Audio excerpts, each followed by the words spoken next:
c'est un bon ballon.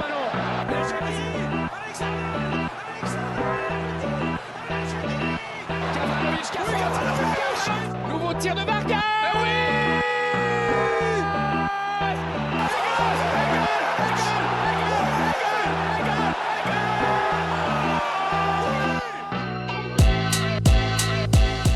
Salut à tous, bienvenue dans ce 9e épisode de Hors-Jeu, le podcast dédié au football suisse. C'est un podcast, une émission de champion de Suisse qui nous attend. Alors on va évidemment commencer par Thun, qui a été officiellement titré ce week-end. On parlera de Sion, qu'on n'arrête plus. Et on parlera aussi des gardiens à Servette et également de la formation à Lausanne. Et pour évoquer tout ça, je suis avec un autre champion de Suisse. Salut Steve Guillot. Eh oui, champion suisse avec Gauthieron, magnifique. Salut Valentin. Bien fêté ? Ouf, c'est le prénom. Oui, on a fêté ça dignement. Tu penses, ça faisait 46 ans qu'on attendait. Ah, tu m'étonnes. Dans les rues de Fribourg et tout ça, t'as suivi le cortège, la présentation des champions, etc. ou bien ?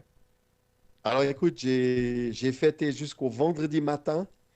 Et puis ensuite, j'ai laissé ma place lors du cortège. Mais en fait, pour des raisons football, j'étais dans la région de Lucerne, à Kriens exactement, pour voir jouer le FC Bull, mon club de cœur. Voilà. Parce qu'il y a C'est quand même tout. un petit peu de football dans le canton de Fribourg. On se calme, Valentin, on se calme.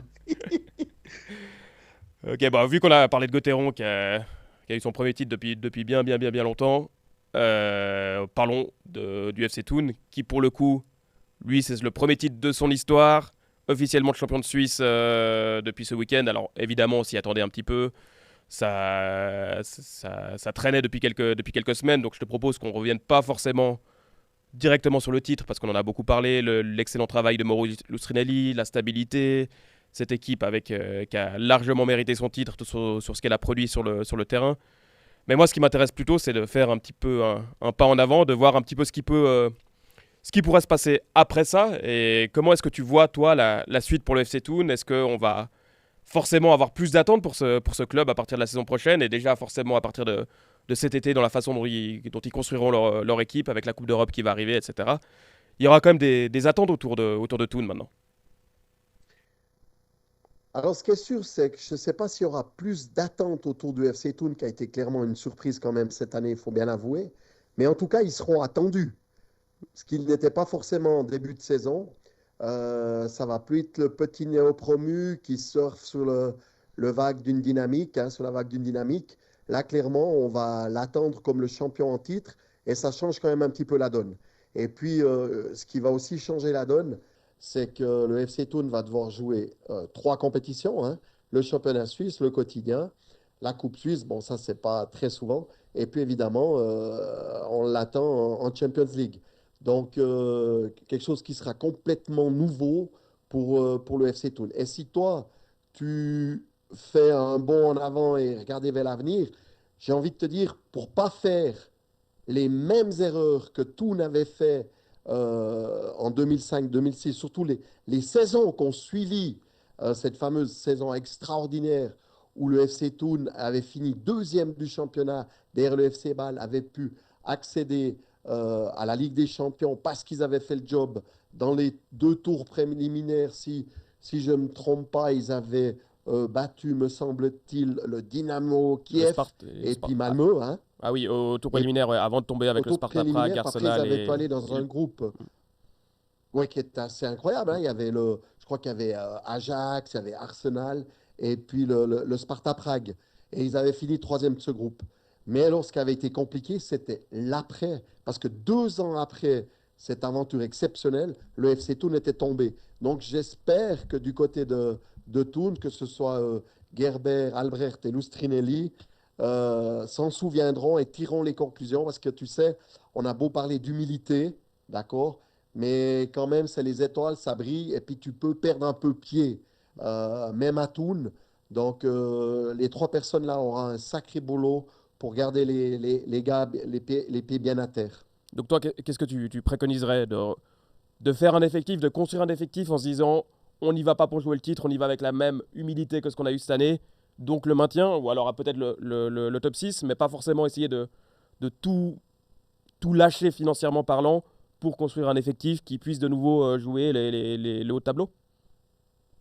Mais écoute, toute façon, le FC Thun, alors oui, aura une manne financière supplémentaire liée à sa participation à la Ligue des Champions, mais ça restera un petit budget de la Ligue et on peut penser quand même que les mastodontes de notre championnat, respectivement Bâle et IB, vont quand même finir par se réveiller et faire meilleur usage de leurs deniers. Parce que c'est vraiment des saisons. Alors, IB, elle est catastrophique pour moi. Et puis, on peut parler d'une saison manquée pour le FC Bâle.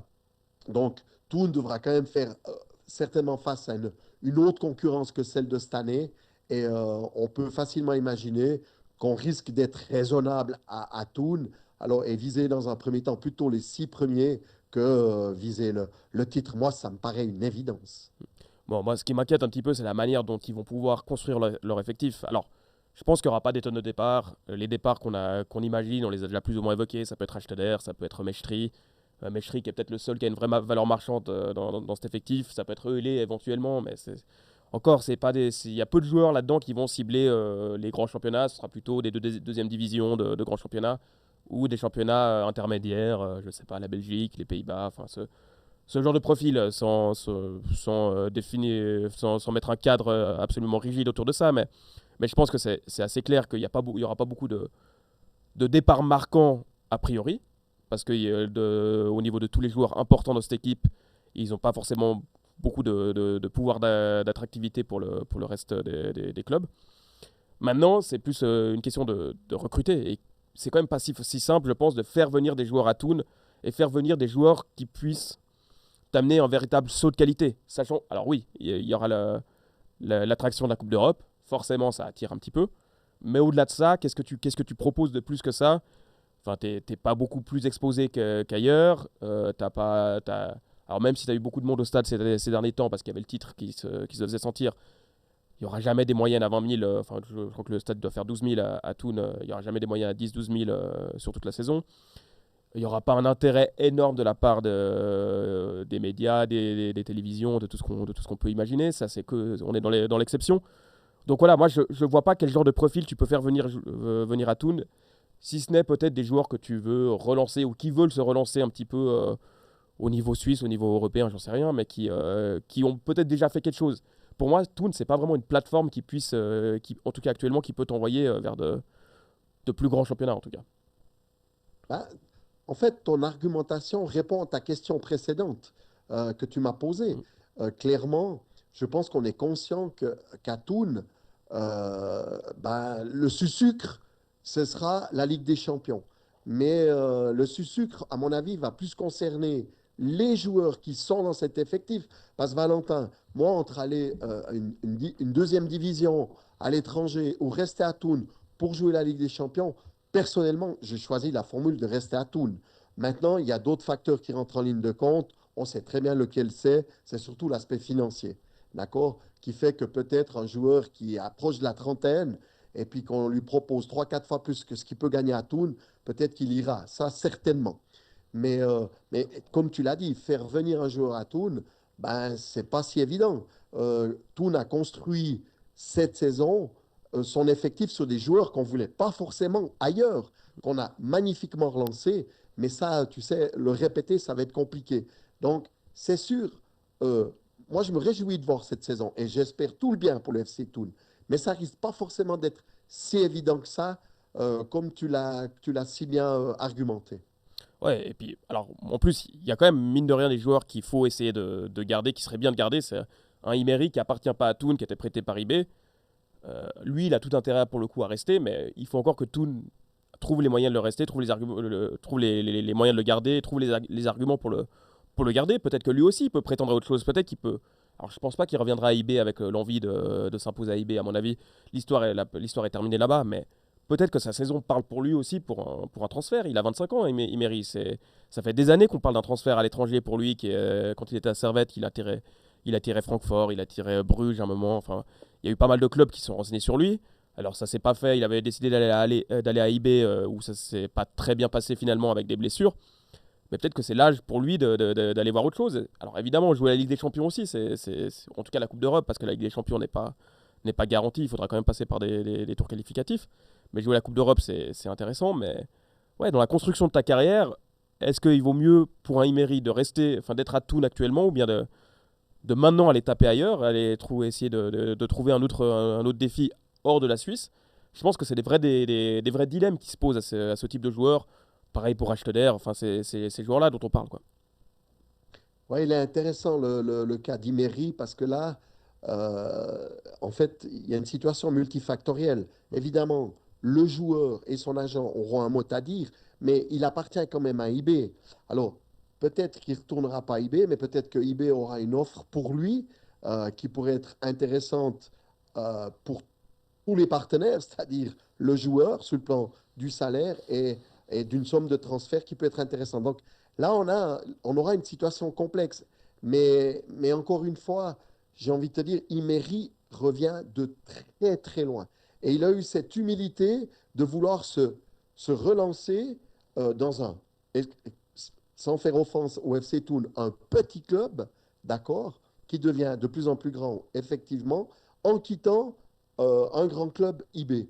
Donc, pourquoi pas faire encore une saison à IB pour quelque part récolter le fruit de tout ce que tu as semé durant cette saison. Et puis, enfin, moi, c'est un peu le souhait que j'ai, c'est que tout ne se fasse pas piller. J'ai pas l'impression que on va perdre plus que la moitié de l'effectif. Mais tu sais, dans ta liste que tu as ajoutée, il me semble qu'il y a d'autres joueurs dont on parle de plus en plus. On parle aussi d'un Stephen parce qu'il y aura le marché des gardiens en Suisse qui va être très intéressant. Je pense qu'on parlera plus tard, mais il y a beaucoup de choses qui seront ouvertes. Et puis, il risque d'avoir des chaises musicales, hein. On serait peut-être un petit peu surpris de ce qui pourrait se passer au niveau des gardiens. Mhm. Et alors après, pour moi, s'il y a un côté attractif à Toon et ce qu'il faut mentionner, c'est peut-être Mauro Lustrinelli. Lui, il a par contre, il est en train de se faire un. Je pense il a un nom, il a une réputation, en tout cas au niveau des joueurs suisses de cette génération-là. Et je voyais l'autre jour, alors c'est peut-être anecdotique, mais moi je pense pas que ça l'est, sur les réseaux sociaux, Instagram, etc. Pas mal de joueurs qui sont passés sous ses ordres avec les moins de 21 à l'époque. Amdouni, Zekiri, j'ai vu aussi, je pense qu'il y en a eu d'autres, qui ont mis un message pour le féliciter. Donc ça veut dire quelque chose, ça veut dire que le mec, il a quand même une aura dans cette génération-là, les mecs qu'il a eu en moins de 21 et tout ça. Alors, tu peux pas tous les récupérer, mais peut-être qu'il y a un ou deux joueurs qui sont un peu dans des situations compliquées, j'en sais rien. Un Bastien Thomas, par exemple, tu vois, enfin, ce genre de profil, il pourrait être attiré par le fait de revenir en Suisse et de jouer la Coupe d'Europe et d'avoir Lustrinelli comme coach. On peut en mentionner d'autres, il suffirait de refaire la liste de l'époque, mais Bamert, Imeri, c'est quand même des symboles de ces joueurs-là qui ont été sous les ordres de Lustrinelli à l'époque en équipe de Suisse Espoir, moins de 21, et qui ont su s'épanouir alors qu'on comptait plus vraiment sur eux parce qu'ils ont un coach qui croit en eux, qui les connaît parfaitement et en quel ils croient eux aussi eux-mêmes. Donc je pense que Lustrinelli, c'est peut-être le principal pouvoir d'attraction du FC Thun actuellement, quoi. Ouais, je pense qu'effectivement, c'est un argument qui peut être très très fort dans la balance, dans le choix d'un joueur. Et comme tu le dis, hein, moi, je m'imagine surtout des joueurs qui veulent se relancer, qui ont un fort potentiel, euh, qui ont peut-être dans leur carrière des moments un peu plus compliqués, que ce soit à l'étranger ou en Suisse, mais qui peuvent rester de très bons joueurs que Lustrinelli va faire venir parce qu'effectivement, le meilleur exemple, et il aura de quoi argumenter, c'est ce qu'il a réussi à faire cette saison avec pour la plupart des joueurs qui avaient été dans des clubs, notamment comme IB ou le FC Sion, et qui aujourd'hui sont à Thun et n'ont jamais été aussi bons que cette saison, en fait. Mhm. En tout cas, je trouve que ça va être assez intéressant à suivre la manière dont Thun va essayer de construire son effectif pour la saison prochaine et avec quelles ambitions ils vont arriver.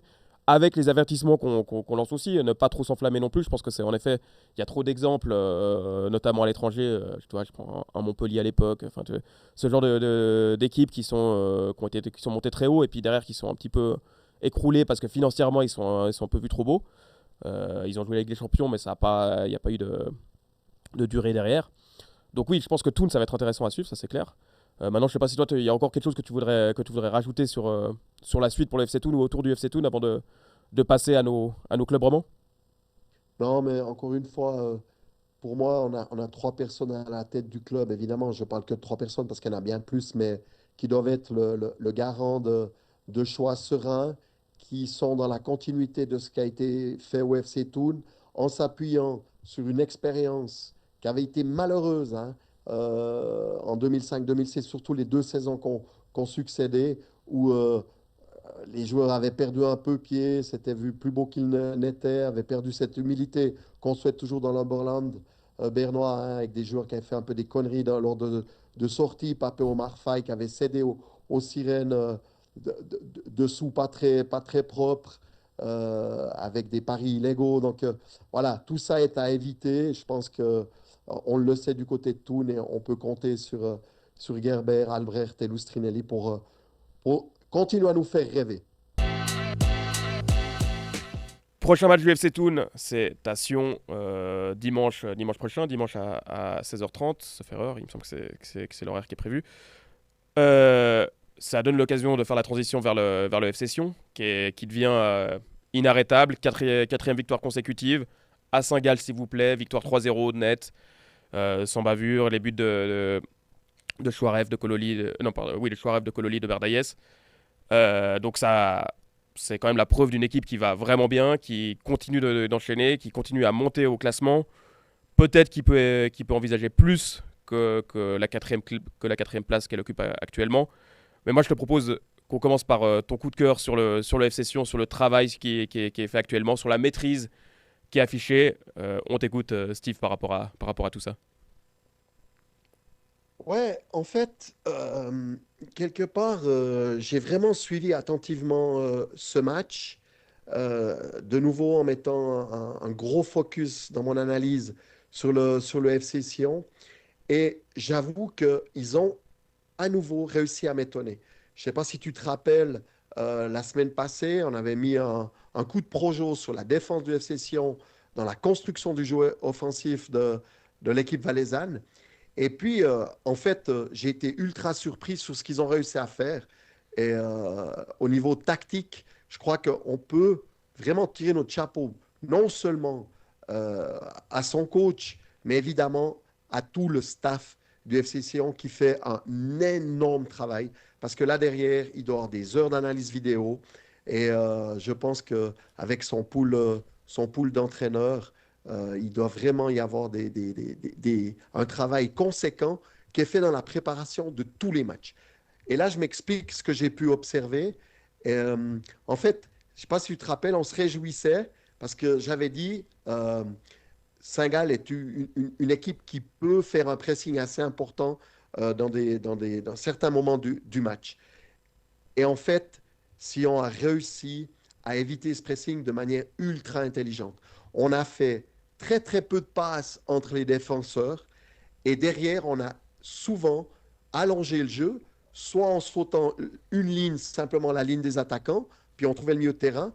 Et au fil du match, et particulièrement en deuxième mi-temps, on a même joué long, d'accord, avec un Ratchopi qui a un jeu au pied qui est de plus en plus fort.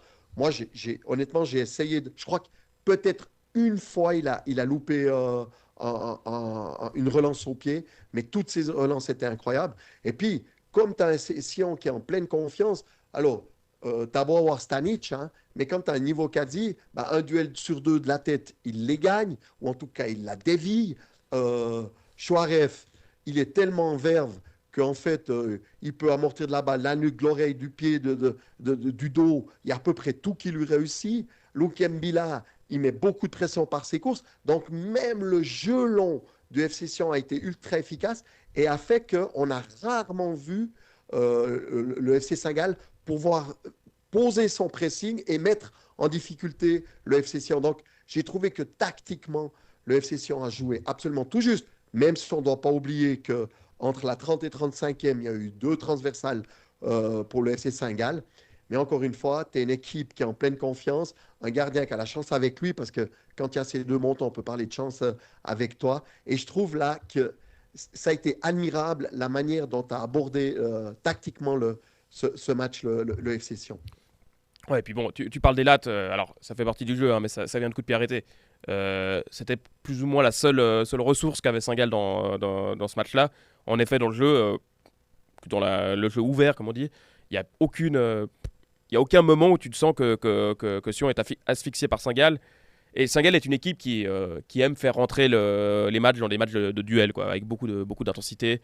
Donc leur pressing, il sert à ça, surtout plus qu'à orienter tout ça. C'est vraiment jouer des duels, gagner des duels et repartir très rapidement. Et puis tout le temps avoir une verticalité constante avec que des duels et que de la verticalité et des courses. Là, Sion, je trouve, a été très intelligent, a su vraiment maîtriser toutes les séquences de match.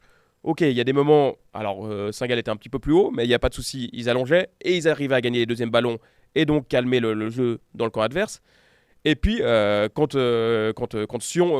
Saint-Gall avait le ballon, eh ben alors, l'aspect défensif était très bien géré, la phase défensive fonctionne bien, il y a très peu de dangers qui arrivent, les duels tu les gagnes, et les deuxièmes ballons tu les gagnes, et tu repars en transition, et ça marche bien parce que Saint-Gall est souvent un petit peu dépassé et un peu ouvert dans sa façon de jouer, mais puisque Sion sort intelligemment avec Kololi, avec Chouaref, tu arrives à gagner des mètres et aller plus que dans le camp adverse. Donc franchement, moi j'étais vraiment très impressionné par cette victoire de Sion, encore plus que celle qu'ils ont eue la semaine passée à Bâle. Pour moi, c'est une vraie victoire référence parce que Saint-Gall, c'est quand même l'équipe de championnat de Suisse qui peut te faire déjouer. Thun est une équipe qui peut te mettre une intensité telle que tu n'arrives jamais à t'en sortir. Et tu dois bien constater qu'ils sont supérieurs à toi sur beaucoup de matchs.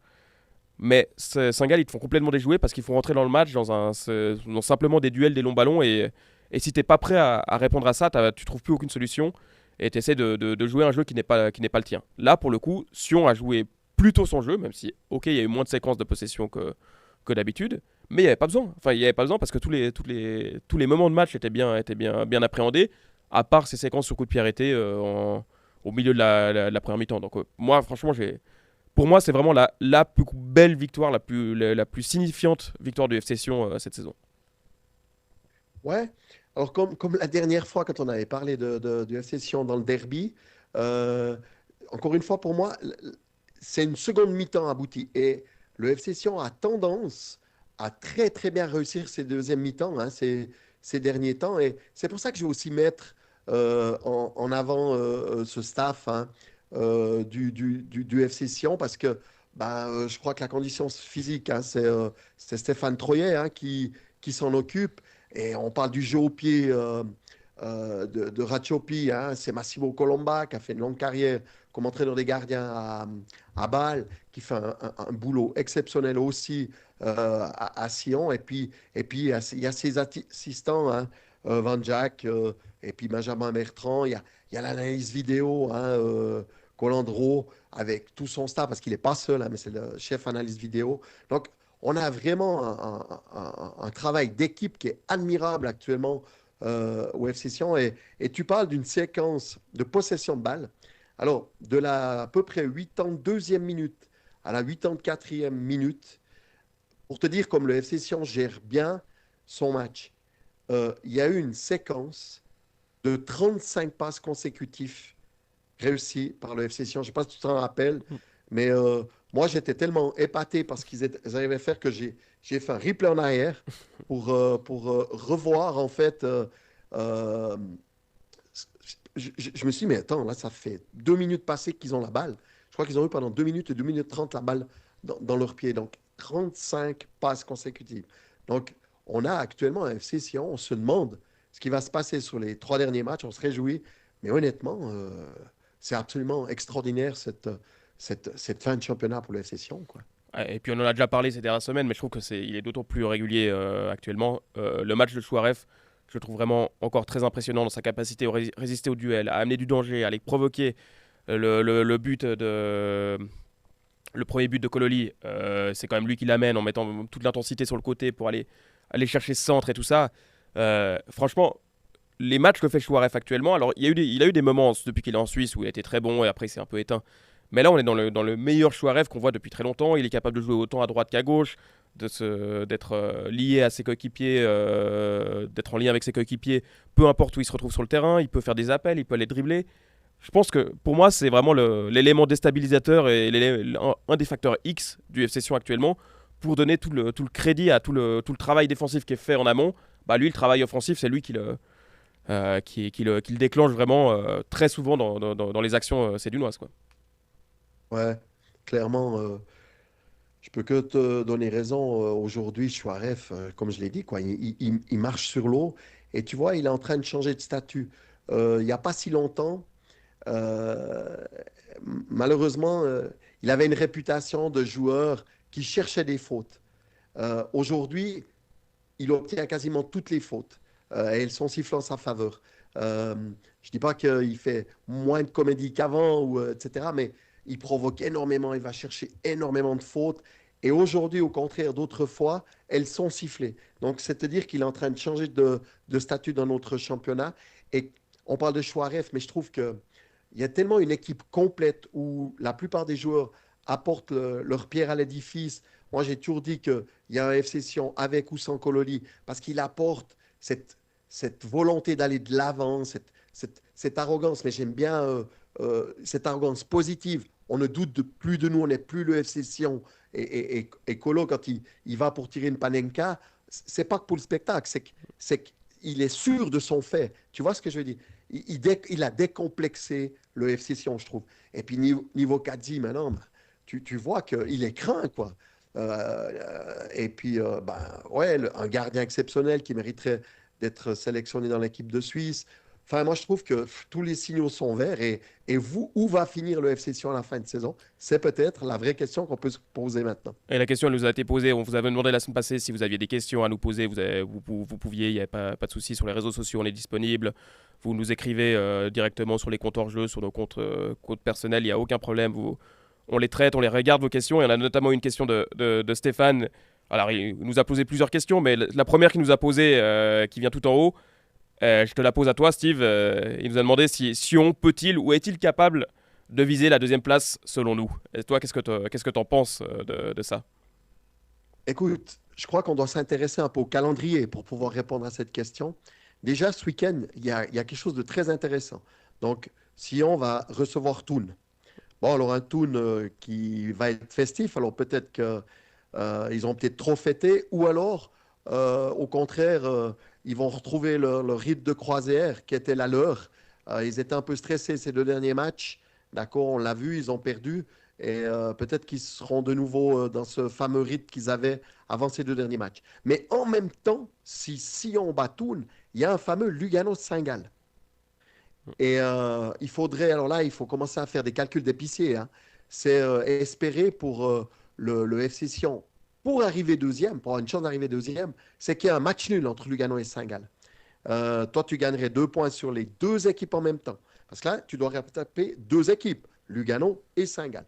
Et puis, si on va dans le programme de Saint-Gall, il est pas simple. Il joue 2 matchs maintenant à l'extérieur, respectivement à Lugano, à Bâle, et puis Saint-Gall reçoit Thun. Donc, peut-être pour moi, le programme le plus compliqué des trois. D'accord?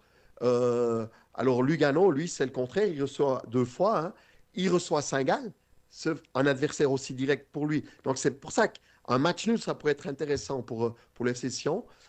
Et il y aura un duel Sion-Lugano la prochaine journée. Donc, tu vois ce que je veux dire, quoi. Si tu bats aussi là. Bon, en gros, pour faire plus simple, c'est que le FC Sion doit gagner quasiment ses 3 derniers matchs. Peut-être qu'avec 7 points par un jeu des résultats favorables, pourrait prétendre à une deuxième place, mais il faudra un concours de circonstances assez fou. Mais en faisant 9 points, c'est sûr que le FC Sion sera deuxième, parce qu'il y a des confrontations directes dans le truc.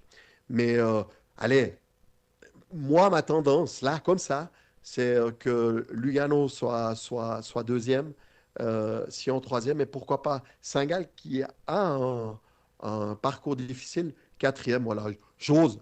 C'est un peu culotté, mais j'y vais, j'ose. Je te corrige juste, si Sion fait 9 points, il n'est pas sûr d'être deuxième parce que si Lugano en fait 6, Lugano sera devant. Parce que Lugano peut perdre contre Sion, mais gagner ses 2 autres matchs et être devant. Moi, je pense que Sion deuxième, alors il y a 5 points d'avance, mais surtout, enfin 5 points de retard pour Sion sur Lugano et Sion, mais sur Lugano et Saint-Gall, mais surtout c'est sur deux équipes qu'ils ont 5 points de retard. Si avec une seule équipe, c'est encore autre chose. Mais là, dépasser deux équipes, je trouve que ça devient compliqué. Par contre, finir troisième, je pense que c'est envisageable a priori, même si je pense que c'est encore long et puis qu'il faut quand même faire une très très bonne fin de saison pour y arriver. Ça voudrait dire que Sion aurait fini la saison avec 7 victoires consécutives, 8 victoires en 9 matchs. Là, on est présent dans une moyenne de champion, quoi. Enfin, c'est des séries qui évidemment changent toute la donne, mais c'est des séries qui sont quand même assez difficiles à faire à ce point-là. Et puis, il faut quand même mentionner un truc. À Thun dimanche, enfin contre Thun dimanche, Sion n'aura pas Erizi, n'aura pas Lukembila, n'aura pas Nivokazi. Et là, c'est quand même 3 absents qui sont remplaçables, je pense, mais 3 absents du même coup, c'est quand même pas si simple. Et ça dépend comment Thun arrive dans ce match-là, quoi. Oui, mais je te rappelle aussi qu'à Thun, il y a aussi des absents, hein. Mm. Il y a eu 2 expulsés le dernier match, des titulaires. Donc, bon an, mal an, l'un dans l'autre, je pense que. Voilà. Mais effectivement, ça va être intéressant, hein, de voir le FC Sion sans ces trois joueurs. Parce que jusqu'à maintenant, moi j'ai aussi tendance à dire que si le FC Sion aujourd'hui en est là, c'est qu'il y a une vraie profondeur de banc, surtout au niveau offensif, et que c'est aussi une plus-value pour Didier Tolo de pouvoir compter sur un banc de qualité. Et puis pour terminer cette petite analyse, elle vaut ce qu'elle vaut, mais on ne doit pas oublier que le FC Saint-Gall, on a parlé de 3 matchs, mais il est aussi impliqué sur cette finale de coupe où il pourrait perdre un peu d'énergie et qu'à un moment donné, son focus soit plus sur la Coupe Suisse que sur le championnat. Bon, la finale de coupe vient 10 jours après la dernière journée, hein, quand même. Non, 7 jours, une semaine après. Donc il faut quand même mentionner ça. Mais oui, évidemment, l'engagement mental, il compte. Si je pense juste à quels pourraient être les remplaçants des trois suspendus contre Thun, j'imagine que on aura Dubosson dans l'axe avec Koenig. Ouais. On peut imaginer que Botelli soit titulaire à la place de Nivokazi. Et après, qui c'est que tu mets à la place de Lukembila? Est-ce que tu mets Berdaïes? Est-ce que tu mets Chipperfield? Est-ce que tu mets Roudani qui revient? Toi, tu as une préférence dans le profil que tu ciblerais là? Non, parce que je trouve que les 3 peuvent jouer. Alors, moi, j'ai pas suffisamment de recul euh, pour analyser et me dire que le FC Thun joue de telle manière, etc. Parce qu'à Thun, il y aura aussi des changements. Donc, est-ce qu'on va jouer aussi un peu différemment? C'est difficile de faire un pronostic sur la manière de jouer du FC Thun. Là, je pense que du côté de FC Sion et de son staff, on doit faire plein de projections et que peut-être le choix sera fait assez tardivement durant la semaine. Mais pour moi, alors évidemment, j'aime beaucoup le profil Chipperfield, j'aime beaucoup le profil de Roudani, qui sont un peu plus techniques que Berdaïes. Maintenant, Berdaïes a marqué un goal. Est-ce qu'il ne va pas faire une semaine euphorique qui pourrait influencer le choix? Mais pour moi, il n'y a pas vraiment de problème que ce soit l'un ou l'autre. Non, non, en effet, c'est. Enfin, les trois, durant la saison, ont eu des moments où ils étaient vraiment très, très impactants et très importants pour la session. Alors, ils sont les trois, pour des raisons variables, retournés sur le banc à d'autres moments, parce que là, en ce moment, tu as Lukembila qui a beaucoup joué et puis qui était plutôt bon ces derniers temps, en tout cas, qui a marqué des buts. Il aurait pu en marquer un contre Saint-Gall l'autre jour qui a été annulé, mais donc voilà, il est présent, il était là, il méritait sa place, mais les 3 autres qu'on a cités, à mon avis, je pense que Sion est relativement tranquille en sachant que c'est un des 3 qui va jouer, quoi. Il n'y a pas de souci. Ouais. Ouais. Autre chose sur la session, Steve Guillaume? Non, si ce n'est qu'on se réjouit de voir cette suite et puis on espère que cette fameuse série continue parce que elle devient assez incroyable. Il n'y a pas que des victoires, mais il y a beaucoup de clean sheets, hein. On les aligne, donc c'est assez dingue. Je te propose qu'on passe maintenant à Servette. Alors Servette a un championnat qui est quasiment terminé, donc ils sont un petit peu en représentation. Là, ils étaient à Getse dimanche. Ils ont gagné 2-0. Alors le match a été vite facilité par l'expulsion d'Ullmann, plus le but sur quasiment la même action l'expulsion d'Arigoni et l'autogol d'Ullmann sur le coup franc qui suivait l'expulsion. Lopez a encore marqué un 3e but consécutif en deuxième mi-temps. L'équipe était toujours plus ou moins la même que ce qu'on a vu ces derniers temps. Bref, il n'y a pas beaucoup d'enseignements à tirer de ce qu'on a vu sur le terrain sur ce match-là. En tout cas, moi, c'est un match quelconque un match de fin de saison pour Servette, et on voit qu'il y a les automatismes qui continuent d'être pris avec Gourvenec, avec l'équipe qui met en place. Mais au-delà de ça, il n'y a pas beaucoup de choses à dire, je trouve. Par contre, c'est presque plus en dehors du terrain que ça commence à bouger un petit peu. Première chose, on a appris dans la tribune de Genève que Johan Losch, qui était en charge du recrutement depuis déjà 7 ans en tout cas, a été a priori viré ou a perdu son poste. Enfin bref, Servette et Johan Losch ne travailleront plus ensemble ces prochains temps. C'est une décision a priori notamment de John Williams, le nouveau directeur sportif. Et puis, autre chose, Joël Mal a fait savoir qu'il quittait Servette, donc séparation à l'amiable entre Servette et Joël Mal, après 2-3 saisons en Grenat. Euh, Ça amène une thématique sur la question des gardiens à Servette, parce qu'on sait qu'on en a beaucoup parlé. On a beaucoup parlé du duo Mal-Frick, qui doit être numéro 1, numéro 2. C'était jamais très clair. Il y avait certains qui jouaient certaines compétitions pendant une période. Enfin bref, ça a toujours été une thématique ces 3 dernières saisons. Le fait est que maintenant Mal ne sera plus là, que Frick est a priori encore sous contrat. La question qui se pose, c'est que doit faire Servette avec ses gardiens? Et je te la pose à toi, Steve. Ouais, là, il y a une vraie réflexion à avoir. D'abord, Frick est encore sous contrat. Et Frick a été longtemps et est encore le capitaine, un des capitaines de Servette. Donc, c'est de savoir si Frick euh, pourrait accepter un autre rôle que celui de numéro un. Parce que si on décide du côté de Servette que Frick est numéro un, je crois que ça règle beaucoup de problèmes. Ce sera plus facile de trouver un numéro 2 du côté de Servette. Mais si à Servette, on fait une autre analyse, peut-être en proposant une voie assez royale à Frick, en lui disant, voilà, écoute, c'est ta dernière saison sous contrat chez nous, et puis tu joues un autre rôle que celui d'être le capitaine et numéro un. Mais derrière, on te garantit un poste, je dis n'importe quoi, hein, dans notre structure, entraîneur des gardiens, etc., prospect ou ambassadeur de Servette. Enfin bref, on peut imaginer beaucoup de choses. En fait, l'analyse elle est vraiment du côté des dirigeants de Servette. Maintenant, si je vais au-delà de Frick, qui gentiment prend aussi un peu d'âge, même si pour un gardien, il a encore quelques belles années possibles.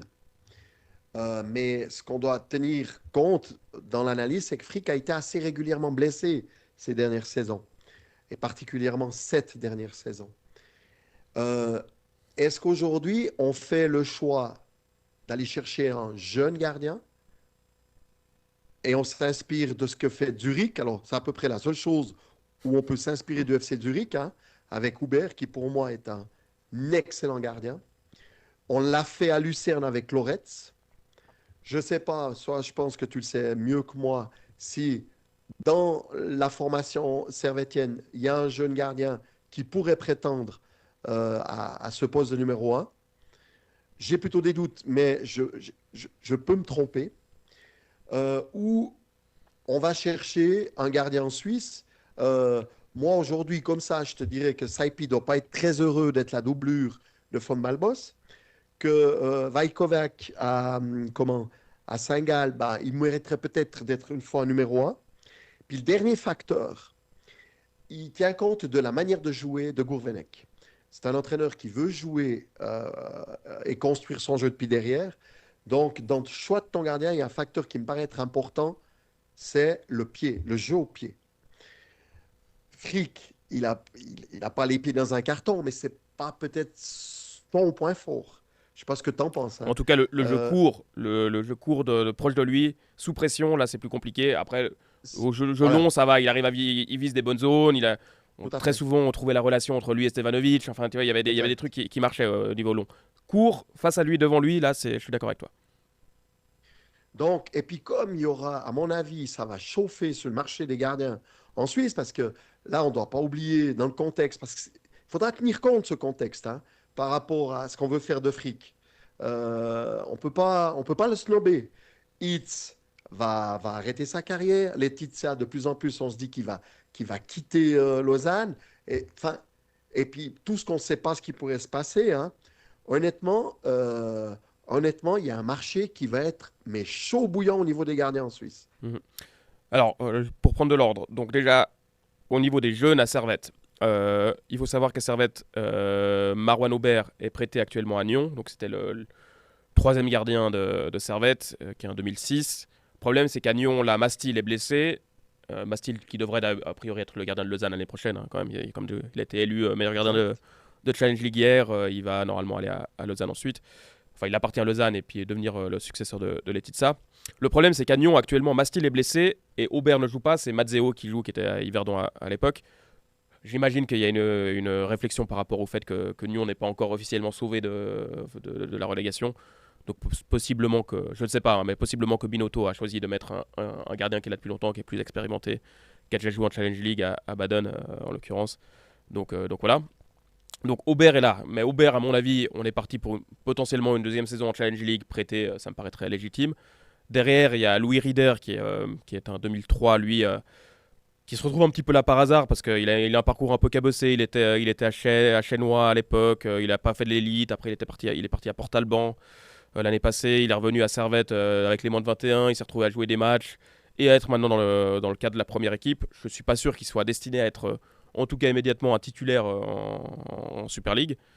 Et le troisième qui est actuellement avec la première équipe, c'est Célestin Schleimer qui est lui un tout jeune, qui était dans l'équipe de Suisse moins de 17 à la Coupe du Monde, la dernière Coupe du Monde avec Luigi Pizzeno comme sélectionneur. Il était troisième gardien. Donc bref, tout ça pour dire qu'il n'y a pas un jeune qui s'impose de fait actuellement.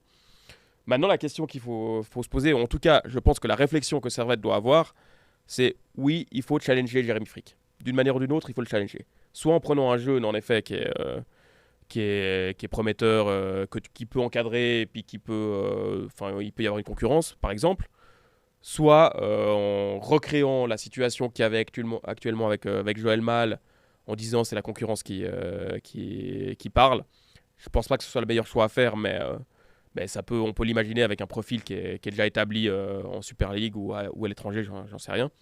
Ce que je pense en tout cas, c'est que de par les dernières saisons que Frick a eues, notamment au niveau des blessures physiques, je pense qu'il faut en tout cas mettre quelqu'un dans ces pattes-là qui soit prêt à jouer d'une manière ou d'une autre, même si tu n'en fais pas ton titulaire absolu, qu'au moins s'il y a des blessures, il puisse être un gardien qui soit fiable. Ça me semble le plus important. Qu'on mette un numéro 1, un numéro 2 ou un numéro 1 bis, moi, peu importe, tant que, et c'est surtout mon argument principal, là je suis complètement d'accord avec toi, c'est il faut que ce soit un profil différent de Frick. Donc un profil, a priori, avec un jeu au pied qui soit plus assuré que ce que Frick affiche.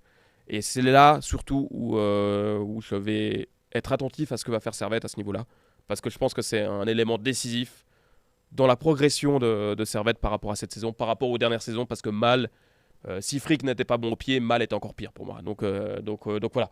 Donc, je pense qu'il y a beaucoup d'enjeux qui portent là-dessus, et ça me semble en effet un de ces prioritaires pour Servette, donc pour John Williams sur ces prochaines semaines. Maintenant, est-ce que Servette peut aller chercher un Saipi? Je pense qu'il est plus destiné à l'étranger, mais évidemment ce serait un profil parfait. Est-ce qu'ailleurs ça va bouger? Est-ce qu'il y a d'autres profils en Super League qui peuvent être intéressants? Je ne suis pas convaincu par Vatkoviak en l'occurrence personnellement. En effet, Stephen a fait une bonne saison, mais Stephen a priori va rester à Thun, il n'y a pas de souci. À Bâle, on voit qu'on parle de Omlin ou Semer, peut-être même les titres à avoir, c'est ça les profils qui sont ciblés. Je ne pense pas qu'à IB ça bougera parce que Keller n'a pas fait une grosse saison. À Saint-Gall, a priori non plus, Ziggy il est quand même bien installé. Donc voilà, en effet, il y a pas mal de questionnements, mais il y a quand même pas mal de joueurs qui sont quand même bien établis aussi, quoi. Ouais, en tout cas, comme tu le dis, c'est un dossier assez prioritaire à Servette, ainsi que celui de Cadillet, qui pour Ça, le moment, toujours pas, l'option n'est toujours pas levée, je crois. Non, toujours À pas l'heure où levé, on ça parle. devrait intervenir à la fin de la saison. Et ça, à ce niveau-là, je me fais pas trop de soucis, c'est que Servette va la lever, c'est plus sur ce qui peut se passer derrière. Mais bon, on n'y est pas encore. Pour l'instant, Cadillet, évidemment, c'est un dossier chaud pour Servette. Servette a sûrement pas l'intention de le vendre, sauf s'il y a une très très très très grosse offre, je pense. On va passer au Lausanne Sport. Alors Lausanne, pour le coup, a perdu ce week-end contre Lucerne à la Tuilière. 3-1 dans un match sans trop d'intérêt non plus, j'ai trouvé. En tout cas, on voit que c'est deux équipes qui sont en fin de saison, avec leurs problèmes respectifs, leurs réflexions respectives, quel entraîneur à Lucerne, quel entraîneur à Lausanne. Enfin bref, il y a plein de questions qui vont bien au-delà du terrain dans ces deux équipes. Par contre, moi, je voulais qu'on réagisse un petit peu sur l'interview, enfin l'article qui a été publié dans 24 heures en fin de semaine dernière, je crois que c'était dans l'édition de samedi, où on a beaucoup parlé de la formation à Lausanne. Nous, on en a beaucoup parlé aussi ici. On a parlé de Rene Vallès, notamment la semaine passée, qui est de nouveau entré cette semaine.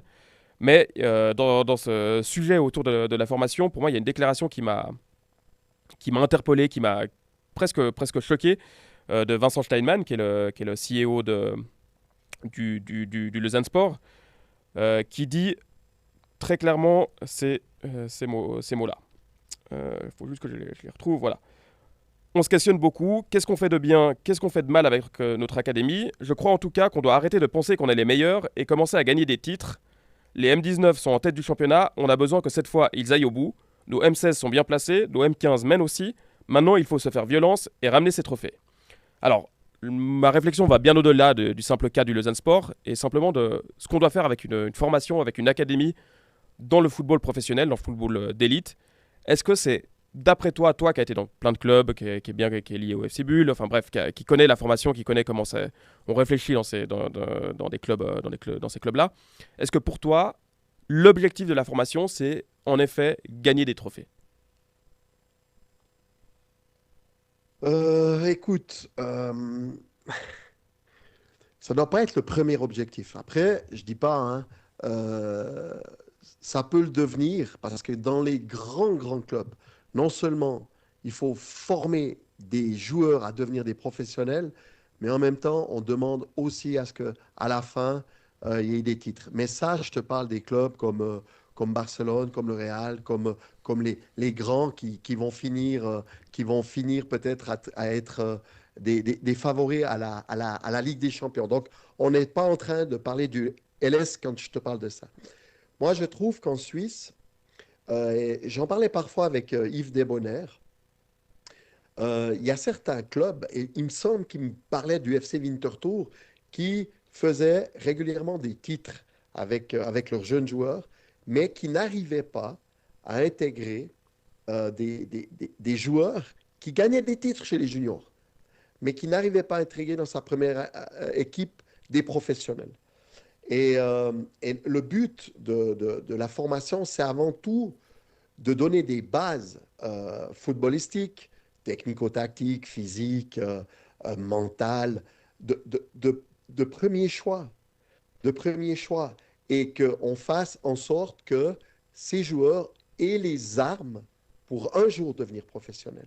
Mais tu remarqueras que là-dedans, il n'y a pas le paramètre gagner des titres. Parce que tu peux faire une très bonne équipe. Et je crois que le meilleur exemple, c'est un peu le FC Thun, où on a souvent dit, le FC Thun, c'est certainement la meilleure équipe. Mais si tu prends individuellement les joueurs, peut-être qu'ils ne trouveraient pas aux yeux de certains entraîneurs la place dans d'autres équipes de Super League. Donc, quand tu fais de la formation, tu n'es pas dans cet esprit-là. Tu ne devrais pas être dans cet esprit-là. Maintenant, moi, je pense que du côté de Steinmann, il y a aussi un peu une crainte, et c'est peut-être que pour ces raisons-là qu'il a un peu maladroitement exprimé sa pensée, c'est qu'aujourd'hui, les moins de 21 de Lausanne sont avant-derniers et risquent de tomber. Et ça, honnêtement, pour une équipe de Super League, tu dois avoir ta deuxième équipe M21 en Première Ligue Promotion où le niveau est vraiment bon. Et la plupart des équipes sont à ce niveau-là. Donc, s'il y avait chute, encore une fois, ce serait une pierre noire dans le jardin du LS de cette saison. Donc, je me demande s'il n'y a pas aussi ça qui se cache derrière ce qu'il vient de dire. Mais pour moi, non, ça ne doit pas être le premier objectif de gagner des titres. Tu dois faire en sorte qu'à la fin de la saison, tu aies des joueurs qui puissent avoir le potentiel de finir dans ta première équipe. C'est ça le vrai objectif de la formation. Je suis tout à fait d'accord avec toi. Pour moi, ça m'a vraiment interpellé ces propos-là parce que je pense que oui, tu peux avoir des résultats en formation, mais c'est qu'une des conséquences du bon travail que tu vas avoir. Et pas la seule. Exact. Ça peut être une bonne conséquence, mais tu peux travailler très bien, ne gagner jamais un titre. Mais par contre, tu as 5, 6, 7 joueurs qui sortent. Alors je pense que si tu as 2 ou 3 joueurs qui sortent et qui arrivent en première équipe chaque saison, c'est que tu réussis, tu travailles bien. Pour moi, c'est déjà gage de qualité. Je prenais la finale de moins de 19 la saison passée. Donc c'était Bâle-Servette. Ça s'est terminé au tir au but, je crois. Bâle l'a emporté. Il n'empêche que si tu regardes l'effectif de Bâle de l'année passée, de ce Bâle moins de 19, et l'effectif de Servette, à Bâle, t'as Coloto, qu'on a vu en effet en première équipe, mais c'est tout. Alors, il y a un contexte qui est bien particulier à Bâle au niveau de la formation, la manière dont ils dont il gère le passage formation première équipe et que l'auto est plus une exception qu'une règle. Par contre, à Servette, t'avais Lopez, t'avais Tangana, t'avais Ishoa Yed, t'avais, je crois, Alonso qui est souvent la première équipe, t'avais Steimer dont on parlait pour les gardiens. Bref, beaucoup de joueurs qu'on a vu cette saison. Contexte aussi différent à Servette où cette année on a beaucoup misé sur les jeunes et beaucoup mis les jeunes en avant. Mais c'est la preuve que c'est pas parce que l'un ou l'autre a gagné qu'il y a forcément une conséquence qui s'écrit et puis qu'on peut dire que l'un ou l'autre travaille mieux. Aujourd'hui, c'est difficile de dire si Servette travaille très bien et si Bâle travaille très bien. Mais le fait est qu'on a vu beaucoup de jeunes arriver en première équipe et qu'on a un joueur comme Lopez qui joue régulièrement et qui marque des buts maintenant, comme on a vu un Elchoua d'avant ou d'autres joueurs qu'on a pu voir ces derniers temps. Tout ça pour dire que pour moi, un titre, si tu veux aller le chercher, tu peux presque aller le chercher cette année maintenant, désormais dans les catégories juniors, parce qu'il y a une tendance en Suisse qui est récurrente dans plein de clubs, dans plein d'académies, c'est de surclasser les joueurs un maximum. Donc en l'occurrence, en moins 19, qui devrait être la catégorie des 2007 actuellement, 2007-2008, c'est pas rare de voir des 2009, des 2010, parce que les 2008, 2009 sont en moins de 21, etc. Donc si tu veux faire la meilleure équipe possible, avec la meilleure génération possible, j'en sais rien, des 2007 à Lausanne, c'est possible que tu arrives à gagner le titre. Mais combien là-dedans seront prêts pour jouer en première équipe l'année prochaine? Pas grand monde. On parle des 2007, en l'occurrence c'est Oscar Renovales, il est 2007. Et lui, il commence à jouer avec la première équipe. Ça fait des mois et des mois qu'on en parle autour du Lausanne Sport. Il ne joue pas avec les moins de 19, alors qu'il a l'âge de jouer avec les moins de 19. Donc voilà, tout est une question de réflexion. Tu peux arriver à avoir des bonnes équipes et à gagner des titres, pas artificiellement, parce qu'il faut quand même y aller, il faut quand même aller les chercher, t'es jamais garanti de les avoir, mais les titres, c'est presque pas le plus dur à viser finalement dans la formation actuellement, surtout dans ces catégories de moins de 16, moins de 17, moins de 19. Donc voilà, il y a plein de choses qui sont rentrées là-dedans et je trouve que c'est pas mettre un discours positif sur les entraîneurs, sur les académies, sur les joueurs, de dire il faut gagner le titre. Non, il faut que vous développiez au maximum pour produire des bons joueurs, pour qu'il y ait des joueurs qui garnissent notre première équipe ces prochaines années. Ouais, puis pourtant, l'impulsion a été donnée par l'ASF, l'Association suisse de football, qui veut éviter les relégations. Donc, on n'est pas censé avoir sous la gorge le couteau du résultat. On a voulu éviter ça. Et puis, un autre phénomène, c'est cette idée qu'aujourd'hui, on veut des footballeurs précoces. Ça, c'est quelque chose qui a changé par rapport à l'époque. Donc, il faut créer des joueurs talentueux et vite. Il en va un petit peu, quand même là derrière, il y a aussi un objectif financier. C'est qu'on veut pouvoir vendre de jeunes joueurs parce que plus ils sont jeunes, plus ils ont une valeur considérable sur le marché du football. Et donc, il y a cet aspect qu'on surclasse.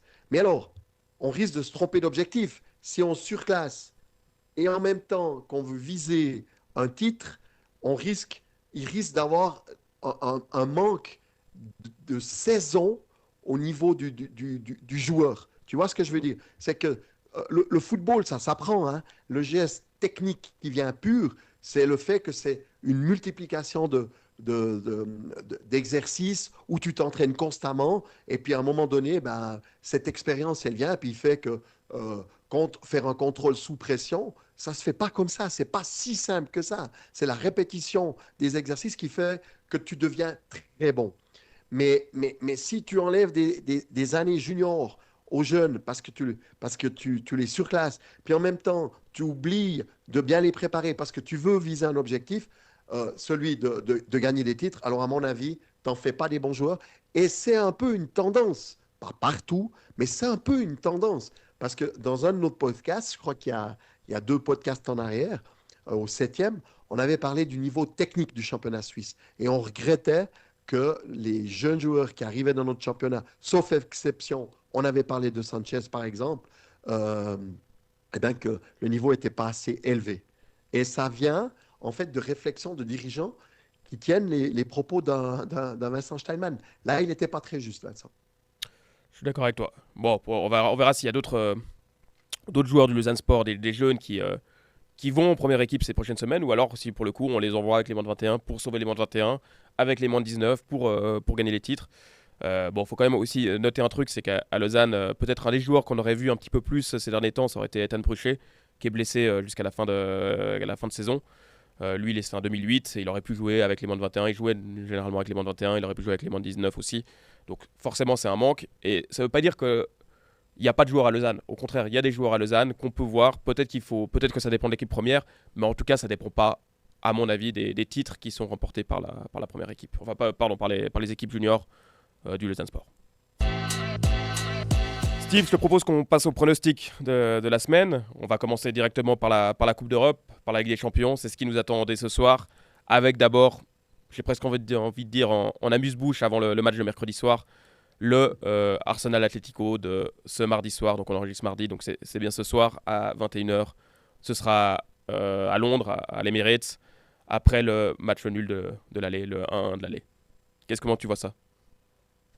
Ben écoute, jusqu'à hier soir, je me disais que l'Atlético allait créer pas la surprise, mais allait piéger plutôt Arsenal chez lui. Puis avec le résultat qu'il y a eu hier soir entre Everton et Manchester City, je me dis que ça doit donner une énergie folle à Arsenal qui aurait pu passer à côté de tous ses objectifs. Puis là, peut-être qu'il va atteindre tous ses objectifs. Pour moi, un qui me paraît essentiel, c'est de gagner le championnat, Première Ligue anglaise. Et puis, je pense qu'une participation à la finale, sans forcément être vainqueur, serait déjà une sacrée réussite. Donc, à cause du résultat d'hier soir entre Everton et City, je mets Arsenal vainqueur ce soir. Ouais, je suis d'accord avec toi. Ça doit leur enlever une certaine forme de pression aussi, de voir qu'en championnat, c'est bon, s'ils jouent le coup à fond, ça ira. Et puis là, en Ligue des Champions, mine de rien, même si sur le match aller, l'Atlético a fait une bien meilleure deuxième mi-temps qu'eux, je pense qu'il y a quand même plus de qualité collective, en tout cas globale, même individuelle aussi, à Arsenal sur un match de demi-finale de Ligue des Champions. Je vois qu'un Saka est en train de bien revenir. Je vois que Guillaume Quérez est en train de trouver un rythme avec des buts. Il marque des buts, il arrive à se connecter en plus avec Saka. Donc il y a quand même des éléments positifs et qui permettent d'être optimiste pour Arsenal. Donc je suis assez d'accord avec toi. Je vais mettre la victoire d'Arsenal sur ce pronostic-là. Maintenant, l'autre défi, c'est Bayern-PSG, mercredi soir, 21h, après le 5-4 pour le PSG de l'aller. Comment ça va tourner? Comment ce match-là va bien pouvoir nous surprendre encore mercredi? Je te laisse parler parce que là, on parle d'encore un autre monde, quoi. Écoute, on espère être aussi bon dans nos pronostics que la semaine passée, hein. On avait été pas mal, hein. Entre toi et moi, on avait le 100%. Écoute, je vais donner l'avantage au Bayern. C'est pas que c'est une conviction, hein. Mais je me dis, il joue à la maison. Et puis, j'ai quand même vu une défense du PSG. Alors, tu me diras, la défense du Bayern n'est pas sortie grandie non plus en prenant 5 goals, mais qui a été quand même mise à mal. Alors que Marquinhos, on trouvait qu'il faisait plutôt une saison exceptionnelle. Là, honnêtement, ça a été compliqué, hein. Autant contre Liverpool, il a été maître et seigneur, autant là, ça a été très, très compliqué. Alors je me dis, il y a peut-être l'avantage de la maison, mais c'est tellement irrationnel. C'est au feeling. Là, je vais au feeling, hein. J'ai aucune certitude. Je me dis, voilà, Arsenal à la maison va gagner. Je me dis que Bayern à la maison va gagner. Mais si PSG passe et puis qu'on a affaire de nouveau à un match un peu fou, il y a beaucoup de goals, bah, même les entraîneurs l'ont prédit, ces goals. Notamment l'entraîneur du PSG, Enrique, qui a dit il faut de toute façon marquer 3 goals sans avoir une chance. On peut que se réjouir et quel que soit le vainqueur, il sera un beau vainqueur. Ouais, non, mais ça c'est clair. Vu ce qu'on a vu à l'aller, on peut que être enthousiaste sur ce qui va nous attendre. Moi, la vraie question, c'est plutôt sur qu'est-ce qui va se passer sur le terrain. Est-ce que les deux équipes vont jouer de la même manière, de manière aussi ouverte, aussi orientée homme, aussi à bouger dans tous les sens que ce qu'elles ont fait au match aller, ou au contraire, elles vont s'adapter un tout petit peu. Alors, c'est pas leur discours, on a bien compris que c'est pas ce que disent ni Compagnie ni Luis Enrique. Mais quand même, j'ai envie de voir si sur une demi-finale de retour de Ligue des Champions, s'il n'y a pas un moment où tu essayes de gérer un tout petit peu mieux le rythme. Alors, c'est vraiment pas leur tendance, et c'est pas ce qu'elles laissent penser. Mais je suis un petit peu curieux là-dessus. Maintenant, si ça part de nouveau dans tous les sens, le Bayern est à domicile, mais j'ai l'impression que pour faire très très mal d'un point de vue individuel offensif, je trouve que le PSG est un petit peu au-dessus. Ils ont un côté encore plus létal que ce qu'a le Bayern, où c'est très beau, c'est très fluide tout le temps, où ils arrivent à se créer des situations et tout ça. Mais là, quand Kvara il part, quand Dembélé il part, il y a des gestes qui sont dingues. Doué, il avait fait un super match à l'aller aussi. Enfin bref, je trouve que c'est tellement imprévisible et un poil plus élevé du côté du PSG que je me dis, si c'est pareil, si c'est le même genre de match, eh ben, le PSG se qualifie. Est-ce qu'il gagne ou est-ce que c'est un match nul? Ça, c'est autre chose. Allez, match nul parce que ça peut vraiment basculer de tous les côtés, quoi. Dis-moi si je me trompe, mais Hakimi sera absent hein, du côté du Hakimi est PSG. forfait, c'est vrai que c'est quand même une donnée qui est à prendre en compte. On imagine que Zaïre Emery va jouer à droite, que Fabien Ruiz va rentrer dans l'axe, mais à voir, quoi, à voir demain soir. Mais je pense que oui, c'est une variable. C'est vrai que j'y avais pas pensé, mais qu'il faut tenir compte. Ouais. Ouais. Ok. On reviendra ensuite à d'autres réalités du championnat, de la Super League. J'ai volontairement, parce que je trouve que c'est pas très intéressant, omis les pronostics de Servette et de Lausanne, parce que c'est pas des matchs décisifs. Il y a un match dont on a parlé déjà tout à l'heure, qui va quand même être important pour la suite du championnat, c'est ce Lugano-Saint-Gall, pardon. Dimanche à 14h. Comment tu l'imagines celui-là? Comment tu l'appréhendes? Bah, tu peux deviner le résultat que je vais donner. Je crois que j'ai déjà un petit peu expliqué dans notre podcast. Mais moi, c'est en pensée au FC Sion parce que j'aimerais que ce soit excitant pour le FC Sion cette fin de saison. Je vais mettre tout simplement un match nul, même si au niveau des dynamiques et momentum, j'aurais eu tendance à dire Lugano qui joue aussi à la maison. Mais pour le fun et puis surtout pour nos amis valaisans, un X. Écoute, moi je trouve que Lugano est bien ces derniers temps, et de mieux en mieux. Enfin, de mieux en mieux, je ne sais pas, parce qu'ils ont quand même eu des bonnes périodes pendant la saison, mais ils ont une bonne période. Je trouve que c'est une équipe qui est un peu sous-estimée, enfin mal vue, pour des raisons qui sont pas légitimes, notamment depuis la Suisse romande, mais aussi dans le reste de la Suisse. Je trouve que c'est une des équipes qui, avec le ballon, joue le mieux de le championnat. Elle est super fluide, ça bouge dans tous les sens. Il y a une maîtrise technique que les autres équipes n'ont pas. Et alors même s'ils ont eu beaucoup de difficultés contre Saint-Gall durant la saison, bah, je me dis que dans ce match-là, à domicile, sur un de leurs derniers matchs au Cornaredo pour passer devant et peut-être terminer potentiellement deuxième, eh ben, c'est peut-être le moment ou jamais de les mettre. Saint-Gall, depuis qu'ils ont quand même quelques absences, ça commence à devenir un petit peu moins sûr aussi dans leur façon de jouer. Donc je pense notamment à Witzig à gauche. Ouais, je mets moi victoire de Lugano parce que ça me plairait aussi d'un point de vue de l'idée foot que Lugano passe devant Saint-Gall, quoi.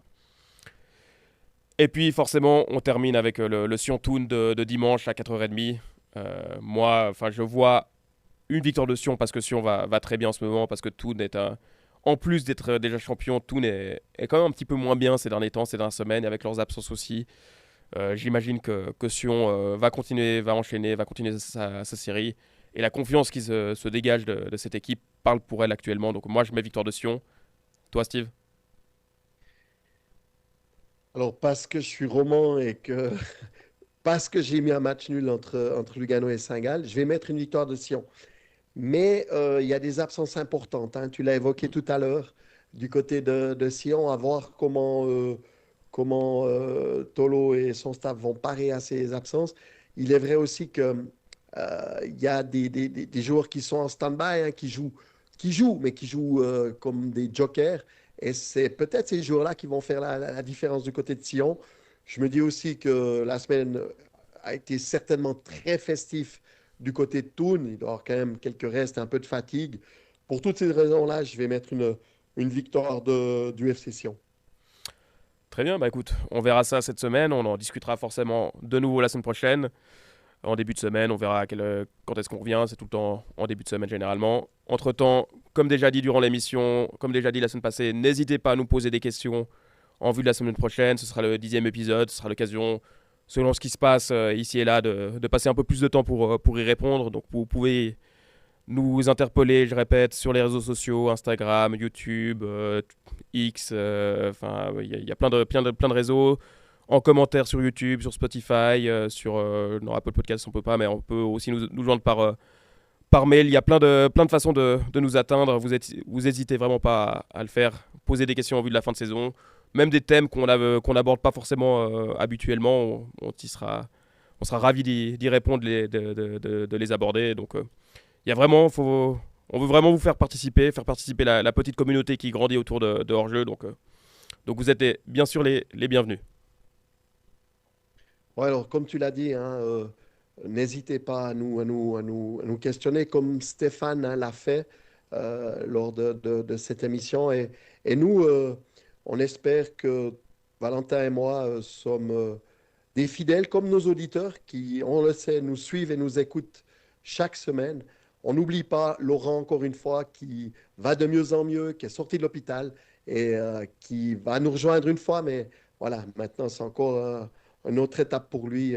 Nous aussi, on est fidèles et on pense toujours à lui. Ouais, une épreuve de patience, mais on va y arriver et on pense évidemment très fort à lui et on sait que ça va mieux et ça nous fait plaisir en tout cas. Steve, je te dis à la semaine prochaine. À la semaine prochaine, fidèle au rendez-vous. Ciao, ciao. Ciao.